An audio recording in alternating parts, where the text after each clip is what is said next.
लक्ष्मण राव, अध्यक्ष जीवा, मेरे साथी सांसद और तेलंगाना भारतीय जनता पार्टी के अध्यक्ष श्रीमान बंडी संजय कुमार जी, और आज देश भर से अनेक मत, अनेक संप्रदाय के यहाँ पधारे हुए सभी संतगण, सभी आचार्यगण, आप सभी के श्री चरणों में प्रणाम कर मैं मेरी बात की शुरुआत करूं। स्वामी जी की विनम्रता कई बार क्षोभजनक कुछ लोगों के लिए हो जाती है। उन्होंने कहा कि महान स्मारक जो रामानुजाचार्य का उनके जीवन की कल्पना और जीवन के कर्तृत्व से बना है, मेरे आने से लोगों को आने की यहां प्रेरणा होगी। स्वामी जी, संतों का स्वभाव होता है सूक्ष्म लोगों को बढ़ाई कर बड़े करना, परंतु मैं जानता हूं यहां आकर मैं आज चेतना और उत्साह दोनों को प्राप्त कर मेरे जीवन में आगे बढ़ूंगा। इस प्रकार के जो महापुरुषों के स्मारक होते हैं, वो जिनके अंदर संवेदना होती है, धर्म के लिए, समाज के लिए कुछ करने की प्रेरणा होती है, इच्छा होती है, ऐसे लोगों को अनेक सालों के सालों तक काम करने की चेतना और उत्साह देते हैं। और मैं बड़ी विनम्रता से स्वामी जी आपको कहना चाहता हूं, आप युगों तक ऐसे अनेक धर्म अनुरागी लोगों को प्रेरणा और उत्साह आपका ये भगवत रामानुजाचार्य का जो स्मारक बनाया है वो देता रहेगा। पूज्य संतगण यहां उपस्थित है, मैं सबके भी कहना चाहता हूं कि कोई भी मत, कोई भी संप्रदाय के अनुयायी हो, वो सभी को एक बार यहां आने की प्रेरणा इसलिए देनी चाहिए कि अंततो गत्वा सनातन धर्म की शरण में ही सबके उद्धार का मूल बसा है।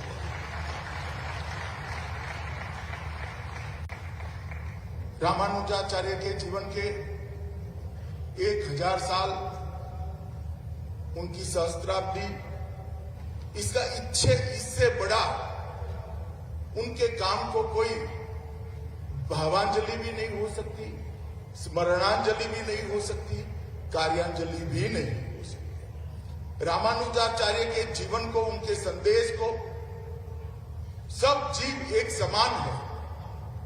वेदों के मूल वाक्य को उन्होंने समय की गर्त से बाहर निकालकर अपने कर्तृत्व से किसी की भी लिए कटु कुछ बोले बगैर अनेक परंपराओं को तोड़ते हुए समाज के बीच में रखा, उसको प्रस्तावित किया, और आज 1000 साल के बाद भी न केवल भारत, पूरे विश्व को वो संदेश दे रहा है।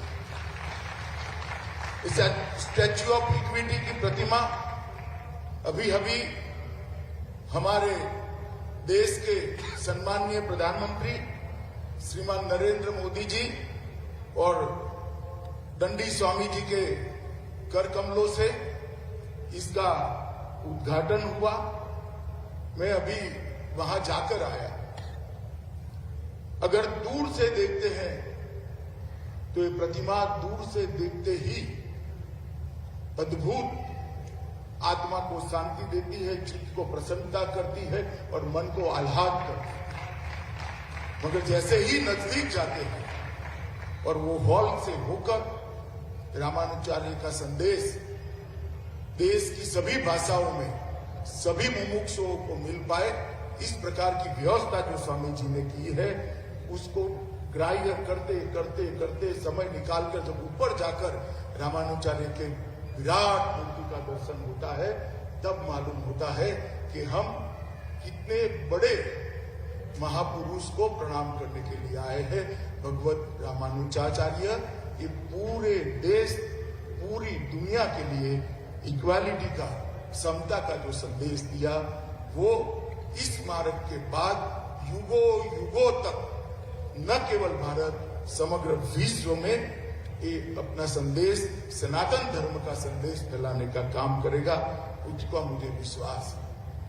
भारत के इतिहास को महाभारत के पहले से लेकर रामायण काल से लेकर आज तक देखेंगे, बहुत सारे उतार चढ़ाव आए और सनातन धर्म भी काल की अनेक थपेड़ों को खाते खाते खाते खाते अपनी अस्तित्व को बचाते हुए कभी दैदीप्यमान स्वरूप से, कभी आगे आने वाले स्वरूप में जाने के लिए एक प्रकार से कभी काल बाह्य होने बगैर सनातन धर्म भी इसके साथ ही आगे बढ़ता है। हमने देखा है सनातन धर्म पर जब जब संकट आया, कोई न कोई आया जिसने सनातन धर्म की ज्योत को प्रज्वलित की, दैदीप्यमान की और एक ज्ञान यात्रा को समग्र विश्व में आगे बढ़ाया। रामानुजाचार्य भी एक ऐसे ही व्यक्ति थे जिन्होंने शंकराचार्य के बाद एक काम को बहुत अच्छे तरीके से किया। आदि शंकर ने ढेर सारे मतांतरों को एक करते हुए सनातन धर्म की छत्र छाया में देश को एक करने का, एक छत्री के नीचे लाने का काम किया और रामानुजाचार्य ने अपने जीवन कवन से पूरे देश को सनातन धर्म के साथ जोड़ने का काम किया। कई सारे कुरिवाज, कुप्रथाएं कटु विरोध करे बगैर अपने कर्म से उन्होंने बदले। कई बार मैं जब पढ़ता हूं तब मुझे विचार आता है कि सनातन धर्म में ऐसा क्या है कि जिसकी धारा क्षुण्ण रूप से कालबाह्य हुए बगैर बहे ही जाती। ऐसा क्या है, इसके अंदर अमृत तत्व क्या है। और कई सारे धर्मों का भी अभ्यास करते हैं। जब तुलनात्मक अभ्यास करते हैं तो नजर में आता है कि सनातन धर्म में मैं ही सत्य हूं, एक जड़ता और अहंकार नहीं।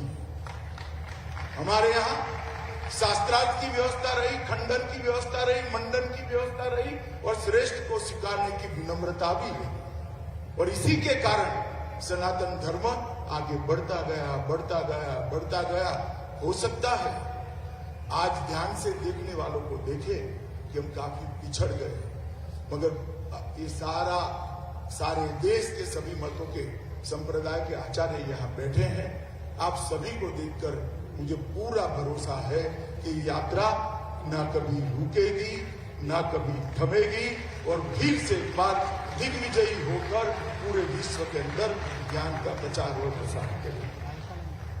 आज मैं जब यहाँ आया हूं तब इस पवित्र भूमि पर, यहाँ पर जो स्मारक बनाया है और इसके साथ साथ वेद अभ्यास की भी व्यवस्था करी है।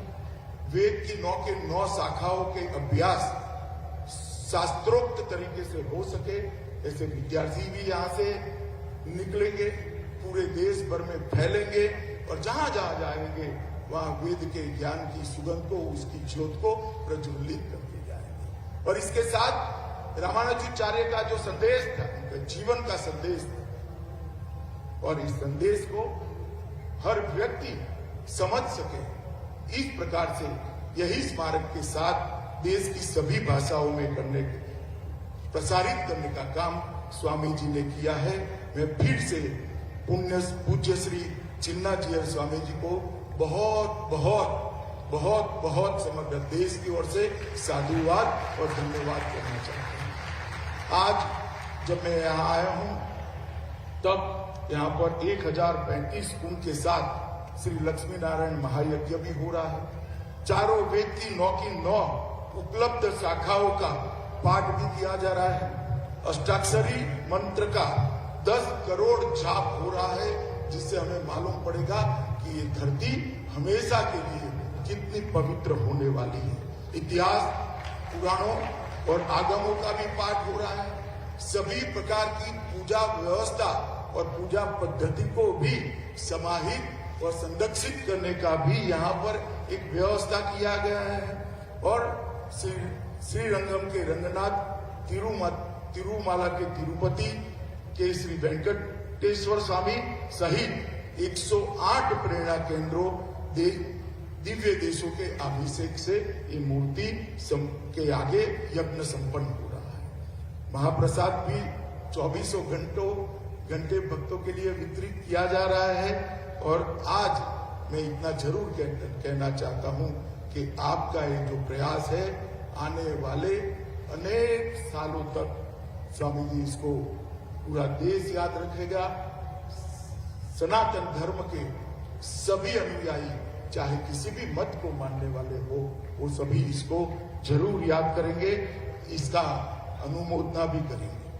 मेरा स्वामी जी से परिचय 2003 में गुजरात में जब भूकंप आया तब हुआ था। स्वामी जी चुपचाप कोई सुविधा, सरकारी सुविधा मांगे बगैर एक गांव पकड़कर बैठ गए थे और वो गांव को पूरा बनाकर ही वहां से। इसके बाद में भी मेरा 2 बार संपर्क आया।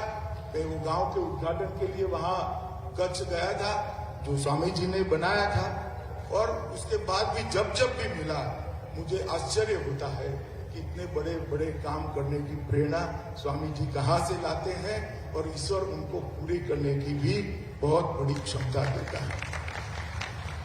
आज वैदिक परंपरा और संस्कृति की शिक्षा देने का आपने यहाँ पर जो काम शुरू किया है, मैं ईश्वर से हमेशा प्रार्थना करूंगा स्वामी जी, मेरी नित्य प्रार्थना का हिस्सा रहेगा कि ये काम अनेक युगों तक चलता रहे और सनातन धर्म की सेवा करता रहे। इतने सारे विद्वानों के सामने, इतने सारे संतों के सामने विशिष्टाद्वैत दर्शन पर मेरे लिए कुछ बोलना असंभव है। मैं जन्म से वैष्णव और शुद्धाद्वैत का अनुयायी। मेरी माता वल्लभाचार्य के शुद्धाद्वैत के आधार पर ही पूरा जीवन जी, मगर मैं यहाँ विशिष्टाद्वैत पर कोई बात करना नहीं चाहता क्योंकि ना मेरी योग्यता है ना इतने बड़े संतों के सामने मैं कुछ बोल सकता हूँ। परंतु मैं इतना जरूर कहना चाहता हूँ कि आज जब मैं आया हूँ तब मैं रामानुजाचार्य के लिए जरूर कुछ बात करना चाहता। हिंदू पंचांग में इसका चक्र 60 साल का होता है और 60वां जन्मदिन षष्ठ अब्द पूर्ति के नाम से मनाया जाता है। और हमारे यहाँ शास्त्रों में मनुष्य के पूर्ण जीवन काल का अर्थ है 2 चक्र को जो जीवित रहता है 120 साल के पूर्ण जीवन की कल्पना करी है, और रामानुजाचार्य ने भी 120 साल का पूर्ण आयुष्य इस पृथ्वी पर दिया। और ईश्वर ने ही ढेर सारे कुरिवाजों को सनातन धर्म से बाहर निकालने के लिए और इतनी मधुरता के साथ अपने कर्तृत्व से बाहर निकालने के लिए रामानुजाचार्य के रूप में ही यहाँ आकर हम सब के बीच में 120 साल अपना काम करने का एक प्रयास किया था। और इसी का परिणाम है कि आज सनातन धर्म पूरा एक होकर फिर से एक बार नई ऊर्जा के साथ आगे बढ़ने की दिशा में जा रहा है। समाज में समता समरसता स्थापित करने के लिए द्वैत अद्वैत फिर विशिष्टता, और उसमें भी आगे कई आचार्यों ने अनेक प्रकार से इसकी मीमांसा की। ब्रह्म सूत्र के एक प्रकार से जटिल ज्ञान से लोकभोग्य ज्ञान को बनाने का काम इन आचार्यों ने किया, और इसी के माध्यम से आज अनेक लोग बहुत बड़ा ज्ञान न होने के बावजूद भी अपना जीवन वेद के बताए रास्तों पर जी रहे हैं, क्योंकि आचार्यों ने जो जीवन पद्धति को बताया उसी को आचरण में रखा। और आज ज्ञान न होने के बावजूद भी कई लोग वेद के आधार पर अपना जीवन जीते हैं। उसमें सबसे बड़ा योगदान रामानुजाचार्य जी का था। आदिशंकर के अद्वैत दर्शन, माधवाचार्य के द्वैत दर्शन और रामानुजाचार्य के विशिष्टाद्वैत के कारण ही आज वैष्णव संप्रदाय में अनेक प्रकार के जीवों को आगे बढ़ने का और वेद आधारित जीवन जीने का रास्ता प्रशस्त हुआ है। रामानुजाचार्य ने मध्यम मार्ग को व्याख्यायित करते हुए विशिष्टाद्वैत की अवधारणा दी और भारतीय समाज में एकत्व लाने का, स्थापित करने का एक क्रांतिकारी काम किया। रामानुजाचार्य के विशिष्ट द्वैत दर्शन के कारण ही पूरब से पश्चिम और उत्तर से दक्षिण तक भारत एक सूत्र में बना। कई सारे भक्ति आंदोलनों के मूल ढूंढेंगे तो रामानुजाचार्य के विशिष्ट द्वैत के अंदर ही हमें मिलेंगे। मैं आगे इस पर आपको बताऊंगा। यहाँ पर बहुत सारे संत बैठे हैं। रामानुजाचार्य के जीवन को, इनके योगदान को सरल शब्दों में कुछ विभागों में अगर बांट देते हैं तो समता, समरसता एक, ज्ञान ग्रहण में समानता, सभी को ज्ञान ग्रहण करने का अधिकार है और ये भी उन्होंने प्रस्तावित किया। जातिगत भेदभाव को भी उस जमाने में 1000 साल पहले समाप्त करने के लिए क्रांतिकारी काम किया। क्षमता के अनुसार काम का विभाजन, पूजा के अधिकारों को भी 20 मंदिर के पूरे संचालन को 20 हिस्सों में बांटा और हर समाज को इसके साथ जोड़ने का उन्होंने काम किया। भाषा की समानता को भी उन्होंने प्रस्तावित किया और मोक्ष के अधिकार को भी एक विशिष्ट वर्ग की जगह सब जीव को मोक्ष का अधिकार है अगर ज्ञान और भक्ति के मार्ग पर चलते हैं, इसको भी उन्होंने किया। और एक मेरे एनालिसिस से मैं जुड़ा है, मैं बात को बताऊंगा। रामानुजाचार्य अपने आप में बहुत विनम्र थे, परंतु वो विद्रोही, बहुत सारी कुप्रथाओं को इनके अंदर के विद्रोही आत्मा ने समाप्त करने का काम किया है।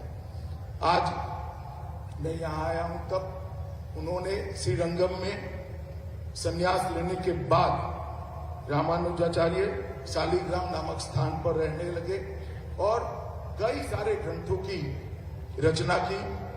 ब्रह्मसूत्र के भाष्य पर लिखे 2 मूल ग्रंथ उनके बहुत लोकप्रिय हुए, श्री भाष्यम एवं वेदांत संग्रहम। उनके 9 ग्रंथ आज भी ढेर सारी लाइब्रेरी में उपलब्ध है।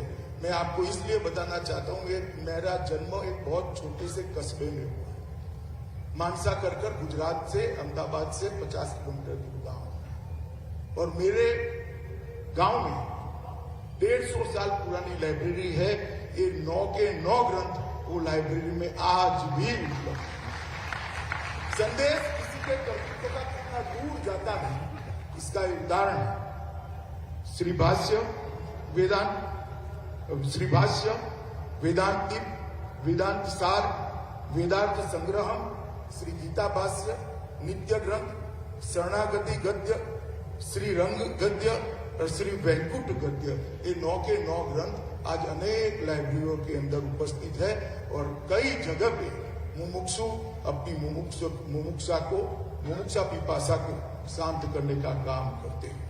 रामानुजाचार्य ने, मैंने जैसे पहले कहा, समता और समरसता का मैसेज अपने कर्तृत्व से दिया और उन्होंने सभी वर्ग के लोगों को शिष्य भी बनाया। सभी वर्ग के लोगों के वो भी स्वयं शिष्य थे और इसी में से आगे बढ़ते हुए रामानुजाचार्य की शिष्य परंपरा में रामानंद हुए। इससे आगे बढ़ते हुए इनके शिष्यों में कबीर, रैदास और सूरदास थे और इस प्रकार से ज्ञान परंपरा न जाने कितने प्रदेशों में, कितने गांवों में पहुंची। अगर समता और समरसता का उन्होंने रास्ता न खोला होता तो कबीर दास को ये वेदों के रहस्यों की जानकारी कभी न मिलती, रैदास को वेदों के रहस्यों की जानकारी कभी न मिलती, सूरदास को भी न मिलती। और गुरु गोष्ठीपूर्ण की कथा भी बहुत हम सबको प्रेरणा देने वाली है। एक बार कुछ मंत्र सीखने के लिए रामानुजाचार्य गोष्ठीपूर्ण की वहां गए। 18 बार जाने के बाद भी उनको उचित नहीं पाया। 19वीं बार जब गए तब उन्होंने कहा कि आपको मैं मंत्र तो सिखाता हूं मगर तभी सिखाऊंगा जब अयोग्य के सामने आप उसका उच्चारण नहीं करोगे। रामानुजाचार्य ने उनसे मंत्र सीखा और मीनार के ऊपर चढ़कर जोर से वो मंत्र को बोले। नीचे आए, गुरु गोष्ठीपूर्ण बड़े गुस्सा हो गए। उन्होंने गुस्से के भाव के साथ कहा, ये क्या किया, तुम नरक में जाओगे। तो रामानुजाचार्य ने बाल सहज विनम्रता के साथ कहा नरक में जाने से कोई दिक्कत नहीं है, अगर अनेक जीवात्माओं का कल्याण होता है तो मुझे नरक भी पसंद है। और ये कहते ही गोष्ठी पूर्णा के पूरा गुस्सा शमन हो गया और उन्हें एम्पेरुना मतलब मेरे भगवान ऐसा कहकर रामानुजाचार्य से गुरु ने स्वयं आशीर्वाद मांगे। जातिगत भेदभाव को भी रामानुजाचार्य ने समाप्त करने का काम किया। कांचीपुर्ण एक ब्राह्मणेतर जाति से जब वो उनका शिष्य बनने के लिए गए, तब उन्होंने कहा कि परंपरा ऐसी है, आप ब्राह्मण हो, मैं आपको शिष्य नहीं बना सकता। रामानुजाचार्य ने उत्तर दिया, यदि शास्त्रों का ज्ञान केवल ईश्वर की भक्ति की जगह, केवल ईश्वर की भक्ति की जगह अहंकार और अभिमान लाता है तो वो ज्ञान मिथ्या है, इससे बेहतर अज्ञानी रहना ही है। और उन्होंने बाद में उनके गुरु बनने की बात को स्वीकार किया। बाबा साहब आम्बेडकर ने भी इसको एक्नोलेज करते हुए लिखा है, हिंदू धर्म में समता की दिशा में यदि किसी ने महत्वपूर्ण काम किया है और उनको व्यवहार में लागू करने का प्रयास किया है तो वो संत रामानुजाचार्य ने ही किया है। उन्होंने कांचीपुर्ण नाम के एक गैर ब्राह्मण को अपना गुरु बनाकर एक स्पष्ट संदेश पूरे देश में देने का प्रयास किया था। समता के अनुसार भगवान की सेवा करने का सबको अधिकार है। इस बात को उन्होंने व्यवहार से मंदिरों के प्रशासन के अंदर लागू किया और उन्होंने प्रशासन के अंदर कई सारे 20 हिस्से बनाए और 20 हिस्सों में मंदिर की टोटल प्रशासन को बांटकर उन्होंने सब समाज के लोगों को 20 के 20 हिस्सों के साथ जोड़कर सर समाज को मंदिर के लिए कुछ करने का अधिकार देने का काम किया। इससे सारा समाज आज मंदिर के साथ जुड़ा हुआ हमें देखता मिलता है। पूजा के अधिकार में भी उन्होंने समानता का अधिकार देने का काम किया। मेलकोट में अपने प्रवास के दौरान रामानुज ने देखा कि समाज के कुछ वर्गों के भक्तों को सामाजिक मानदंडों के कारण मंदिर के अंदर पूजा करने की अनुमति नहीं थी। इस प्रथा से वो बहुत दुखी थे। उन्होंने पुरानी प्रथा में कोई बदलाव करे बगैर एक नई प्रथा शुरू की। किसी भी भक्त की पृष्ठभूमि की परवाह किए बगैर भगवान की पूजा करने की अनुमति देने का मार्ग प्रशस्त किया और घर पर भगवान की देवता स्वरूप की व्यक्तिगत पूजा को सरल और व्यवस्थित किया। मित्रों, जब हमें दिखता है कि भगवान को मंदिर की जगह घर में ले जाकर समाज के हर वर्ग को पूजा का अधिकार दिया, आगे चलकर जब आक्रांताओं ने हिंदुस्तान पर आक्रमण किया और मंदिर ध्वस्त होने लगे, रामानुजाचार्य ने भगवान को घर में रखकर पूजित करने की जो परंपराएं की थी, इसी के कारण हमारा सनातन धर्म आज बचा हुआ है। आज मेरे घर में भी राजभोग की सेवा लगी हुई है। मेरे घर में भी भगवान को भोग धराए जाते हैं। एक बहुत बड़ा काम था जिन्होंने कपड़े से कपड़े समय के अंदर हमारे सनातन धर्म को टिकाने का काम किया और आगे बढ़ाने का काम। महिला सशक्तिकरण के लिए भी भगवत रामानुजाचार्य ने ढेर सारे काम करे। तिरुवल्ली में एक दलित महिला के साथ शास्त्रार्थ के बाद उन्होंने उस महिला से कहा कि आप मुझसे कई गुना ज्यादा ज्ञानी है। इसके बाद संत रामानुजाचार्य ने इस महिला को दीक्षा दी और उसकी मूर्ति बनाकर, एक दलित महिला की मूर्ति बनाकर मंदिर में प्रस्थापित कर समग्र सनातन धर्म के अनुयायियों को एक संदेश देने का काम उन्होंने किया। भाषा की समानता के लिए भी उन्होंने बहुत सारा काम किया। संस्कृत भाषा के वेद, वेदांत, भगवत गीता, ब्रह्मसूत्र साहित्य का सम्मान करते रहे, परंतु उन्होंने अजवारों के तमिल छंदों को भी मान देने की शुरुआत की और इसके अंदर भी वेद के ज्ञान को ट्रांसलेट करने का काम किया। रामानुजाचार्य ये दोनों भाषाओं को अपनी दोनों आंख मानते थे। इसके कारण ये प्रदेश के अंदर भी आज वेद बचा हुआ है। मोक्ष का अधिकार सिर्फ सन्यासियों को होता था, ऐसी किंवदंती थी।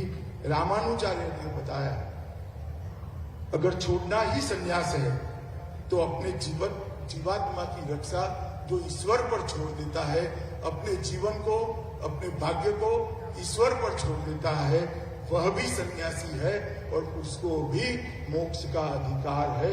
अपनी सर्वस्व ईश्वर को सौंपने वाला व्यक्ति मोक्ष का अधिकार होता है और सर्व वर्ण के सभी पुरुष और महिलाओं को मोक्ष के अधिकार का भी उन्होंने किया। अंत में मैं एक बात कहना चाहूंगा, उनके पूरे जीवन में हमने तो देखा नहीं, न सुना है, आज ना कोई रामानुजाचार्य से देखा हुआ व्यक्ति पृथ्वी पर अस्तित्व में है, परंतु उनके जीवन से इतना मालूम पड़ता है कि बहुत विनम्रता के साथ बहुत सारी कुप्रथाओं को उन्होंने बदलने का काम किया, मगर वो आत्मा के अंदर, उनकी आत्मा के अंदर कुप्रथाओं के प्रति विद्रोह का ही भाव था। विनम्रता और विद्रोह दो मिल जाते हैं तो सुधार जन्म लेता है। कुप्रथा को अविवेक करे बगैर अपने कर्तृत्व से बदलना, इसी को सुधार कहते हैं और ये काम भगवत रामानुजाचार्य ने किया है। और आज मैं इतना जरूर कह सकता हूं, मैं देश भर के हिस्सों का मैंने भ्रमण किया है, देश भर के श्रद्धा केंद्रों के अंदर जाकर मैंने मेरा सर झुका है। कई सारे संप्रदायों में इसके मूल में जाते हैं तो रामानुजाचार्य का विशिष्ट अद्वैत ही आता है। मैं कुछ उदाहरण जरूर देना चाहता हूं। महाराष्ट्र में वारकरी संप्रदाय के मूल में जाएंगे तो आपको रामानुजाचार्य का विशिष्ट अद्वैत का सिद्धांत मिलेगा। राजस्थान और गुजरात के वल्लभ संप्रदाय में जाएंगे तो भी वो मिलेगा। मध्य भारत, बंगाल और मणिपुर के चैतन्य संप्रदाय में जाएंगे तो उसके मूल में भी ये मिलेगा।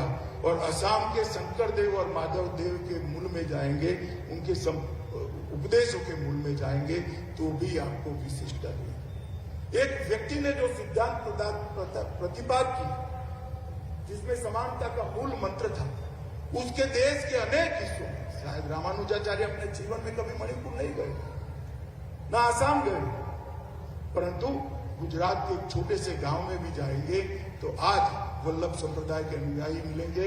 आसाम के अंतिम गांव में मैं गया हूं जो बांग्लादेश के बॉर्डर पर है, वहां पर भी शंकर देव के अनुयायी मिलते हैं। और बंगाल के अंतिम गांव में भी गया हूं, वहां पर भी चैतन्य महाप्रभु का कीर्तन करने वाले लोग, भक्ति संप्रदाय के लोग मिलते हैं। स्वामी रामानंद के बारे में कौन नहीं जानता। स्वामी रामानंद जी के 12 प्रमुख शिष्यों में कबीरदास भी रहे, नाभादास जी, सेननाई, कृपादास, शिवदास सहित 12 महापुरुषों की परंपरा भी रामानंद से ही उत्पन्न हुई है।